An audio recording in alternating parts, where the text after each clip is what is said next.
विधानसभा चुनाव के ठीक पहले तमाम राजनीतिक दल के द्वारा अपने अपने लोगों को गोलबंद किया जा रहा है। ऐसे में बिहार के पूर्व मुख्यमंत्री और केंद्रीय मंत्री जीतन राम मांझी एक सम्मेलन करने जा रहे हैं। इस सम्मेलन का मतलब क्या है और बिहार में मकसद क्या है वो समझेंगे। हमारे सहयोगी विवेकानंद जी हमारे साथ है। विवेका जी, जीतन राम मांझी वैसे तो एनडीए के अंदर हैसियत दिखाने की बात कर रहे थे, लेकिन अचानक इन्होंने समागम का फैसला लिया है, मतलब क्या है? देखिए, बिहार में विधानसभा के चुनाव होने हैं और चुनाव से ठीक पहले सभी दल, चाहे वो सत्ताधारी गठबंधन हो या फिर विपक्ष, सभी लोग, सभी गठबंधन के सभी पार्टियों के जो नेता हैं वे चुनावी तैयारी में लगे हुए हैं। इसी कड़ी में हिंदुस्तानी आवाम मोर्चा, जो एनडीए की सहयोगी पार्टी है, उसने भी बड़ा निर्णय लिया और गांधी मैदान में बड़ी जनसभा, बड़ा सम्मेलन करने का निर्णय लिया है। इसी कड़ी में 28 फरवरी को पटना के गांधी मैदान में बड़ा समागम होगा और उसका नाम रखा गया है दलित समागम। दलित समागम यानी कि दलित से संबंधित जो जातियां हैं, दलितों के बीच जो छोटी छोटी जातियां हैं, सबको इकट्ठा करके पटना लाना है। यानी कि आप कह सकते हैं कि दलितों को जुटा करके शक्ति प्रदर्शन। जीतन राम मांझी का दावा होता है कि वे पूरे गरीब जो हैं, जो गरीब जातियां हैं, जो दलितों की जो बड़ी आबादी है, उसकी राजनीति करते हैं। वे अपनी जाति, सिर्फ मुसहर जाति की राजनीति नहीं करते हैं, बल्कि जो दलितों में जो 22 जातियां हैं उसमें से 4 को अगर छोड़ दें तो 18 जातियों की राजनीति करते हैं। वैसी जाति जो आज तक विकास से कोसों दूर है, वो आज तक वो जातियां मुख्य धारा में नहीं पहुंच पाई हैं। तो उन लोगों की, उन जातियों की उस बड़ी आबादी की हम राजनीति करते हैं। जीतन राम मांझी यही कहते हैं कि मुसहर भूइयां से लेकर के गरीब, जो गरीब है उसकी राजनीति करते हैं और मकसद यही है कि सभी को इकट्ठा किया जाए, पटना के गांधी मैदान में इकट्ठा करके मैसेज देने की कोशिश है कि देखिए हमारी ताकत क्या है। जीतन राम मांझी बार बार कहते हैं कि वे 20% की राजनीति करते हैं, जो वैसी जातियां जिनको सरकार ने आज तक पूछा नहीं, चाहे वजह जो रहा हो, लेकिन उन लोगों को मुख्य धारा में कैसे लाया जाए, उन लोगों को कैसे समृद्ध किया जाए, उन लोगों को कैसे शिक्षित किया जाए, उन लोगों को कैसे नौकरी और राजनीति में लाया जाए, इसको लेकर के जीतन राम मांझी लगातार कोशिश करते रहे। जीतन राम मांझी बार बार इस बात को करते हैं कि अगर वे कुछ दिन और मुख्यमंत्री रह गए होते तो निश्चित तौर पर उन गरीबों को, जिसकी आज तक किसी ने नहीं सुनी, उसकी आवाज बनते और उनको हम मुख्यधारा में लाते। तो अब चूंकि बिहार में विधानसभा के चुनाव होने हैं, लिहाजा हिंदुस्तानी अवाम मोर्चा ने निर्णय लिया है कि वे 28 तारीख को पटना के गांधी मैदान में बड़ा समागम करेंगे, दलित समागम करेंगे और दावा तो किया जा रहा है कि लाखों लोगों को वहां पर हम लाएंगे। लेकिन जिस तरह की तैयारी है, जिस तरह की खबर आ रही है, जीतन राम मांझी साफ साफ मैसेज देना चाहते हैं कि हमें आप कमजोर समझने की भूल नहीं करिए, मेरे साथ ही अपार भीड़ है। और आप देखिएगा कि विगत कुछ दिनों से, मतलब 2-3 महीनों से जीतन राम मांझी और उनकी पार्टी विभिन्न जिलों में जाकर के जिला सम्मेलन करते रही है।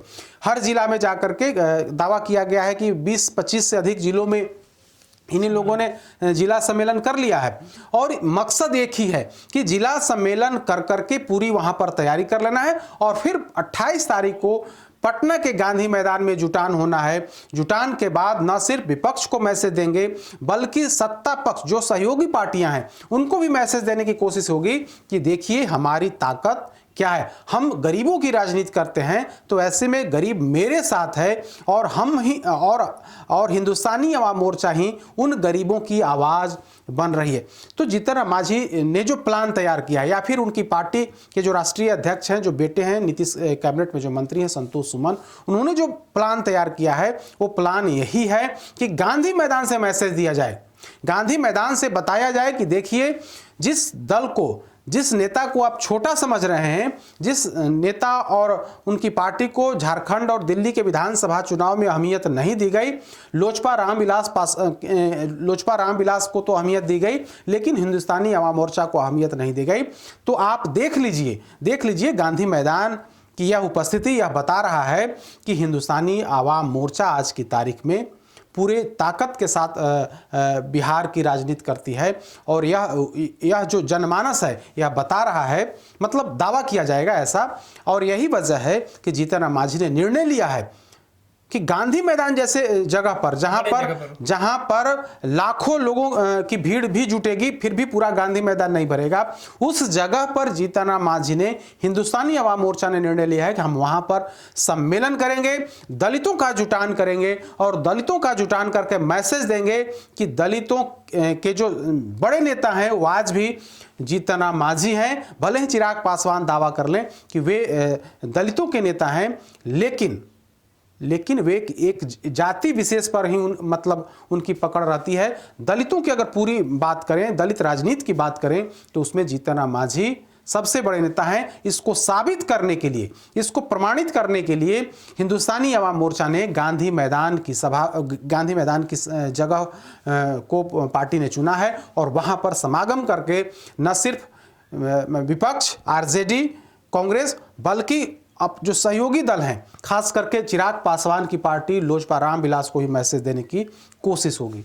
मेका जी, दलितों के बड़ा नेता जीतन राम मांझी अगर इस अभियान में लगे हुए हैं कि बिहार में जब चुनाव हो तो वो अपने सहयोगी दल के अंदर भी बता पाए कि दलितों के सबसे बड़े हिमायती और बड़ा वोट बैंक हमारे साथ है, इसका असर क्या लगता है कि सीट बंटवारे में ज्यादा सीटों की डिमांड के साथ भी है? क्योंकि अक्सर मांझी कहते हैं कि दो रोटी की भूख में। देखिए, जीतन राम मांझी साफ साफ कह चुके हैं कि उन्हें इस बार 20 से कम सीट मंजूर नहीं है। कई जनसभाओं में कह चुके हैं कि दावा तो हमारी पार्टी के लोग तो कहते हैं कम से कम 40 सीटें मिलनी चाहिए, लेकिन अगर हमें 20 सीट भी मिल जाती, हम वहां पर जीत जाते हैं, तो निश्चित तौर पर दलितों की जो बात है, जो गरीबों का जो मुद्दा है, उस मुद्दे को हम जबरदस्त तौर पर उठाएंगे और उसे हम बिहार में लागू करा करके रहेंगे।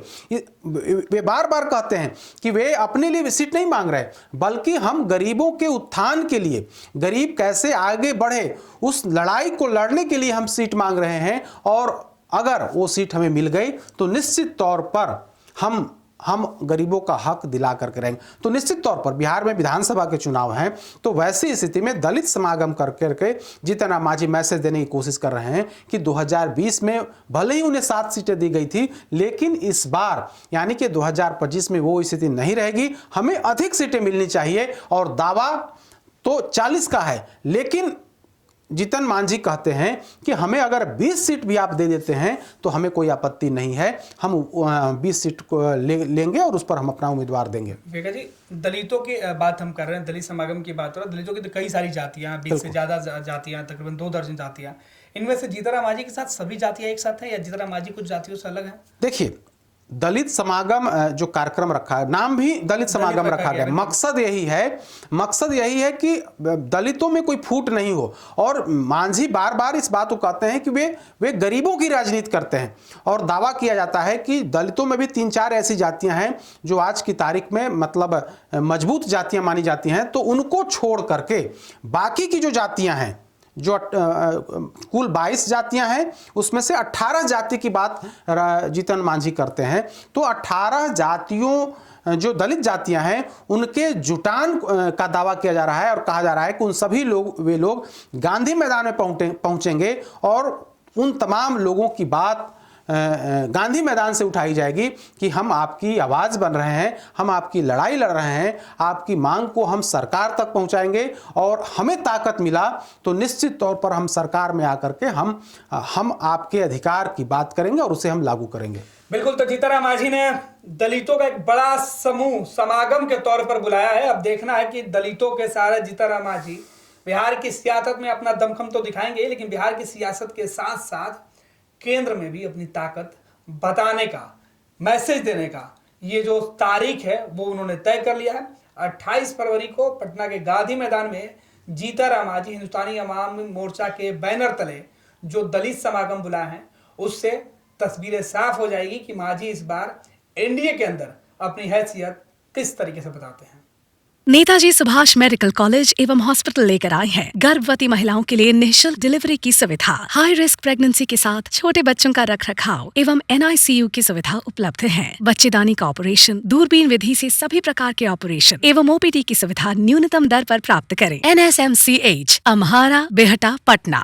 नेताजी सुभाष मेडिकल कॉलेज एवं हॉस्पिटल का ऑर्थोपीडिक विभाग बिहार के सर्वश्रेष्ठ ऑर्थोपीडिक विभागों में से एक है, जहां दुर्घटना या अन्य कारणों से फ्रैक्चर के मामलों का नवीनतम तकनीक से इलाज की सुविधा उपलब्ध है। NSMCH, Amhara, Bihta, Patna. Panorama group, जो सोचता है वो करता है। ये लो मुंह मीठा करो, आज मैंने अपना जॉब छोड़ दिया। अब हम पूर्णिया वापस जाएंगे। जॉब छोड़ दिया है? मतलब ये घर कैसे चलेगा? हम करेंगे क्या? और माँ बाबूजी क्या बोलेंगे? इसलिए मैं एक और मिठाई का डब्बा लाया। अपने बिजनेस के लिए लोन अप्रूव हो गया। अरे लोन अप्रूव हो गया वो तो ठीक है, लेकिन पूर्णिया में हम रहेंगे कहाँ? अपना घर भी तो नहीं है वहाँ। इसलिए तो एक और मिठाई का डब्बा अलग से लाया हूँ। हमने पूर्णिया में घर ले लिया है, पूर्णिया के E-Homes पैनोरमा में। पूर्णिया में पैनोरमा ग्रुप लेकर आए हैं E-Homes पैनोरमा। बड़ा घर, आलीशान जिंदगी और अत्याधुनिक सुविधाओं के संग। अरे अरे, अब क्यों मुंह मीठा करवा रही हो? क्योंकि हम घर वापसी जो कर रहे हैं। घर वापसी की खुशी पूर्णिया में E-Homes पैनोरमा के संग। E-Homes panorama, luxurious lifestyle redefined.